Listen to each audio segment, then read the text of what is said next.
Hey everyone, in this video I'll show you how to quit or relaunch Finder on your Mac if it ever starts glitching or freezes up. But before we jump in, make sure to hit that subscribe button below. So let's get started.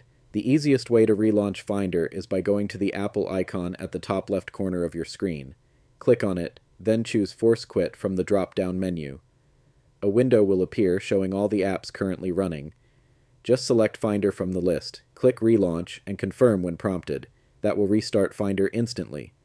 Now, if your screen is frozen and you can't use your mouse, there's a handy keyboard shortcut you can use. Press Command plus Option plus Escape together. This opens the same Force Quit window. You can then use the arrow keys to select Finder, press Enter, and then press Enter again to relaunch it, all without using the mouse. If neither of those options works, there's one more method you can try. Click the spotlight icon at the top right of your screen. That's the little magnifying glass. Type in Activity Monitor and press Enter to open it. Once the window loads, use the search bar in the top right corner to look for Finder.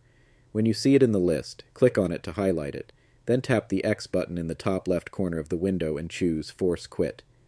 This will shut down and automatically relaunch Finder. I hope this helped. If it did, give the video a thumbs up and leave a comment below if you have any questions.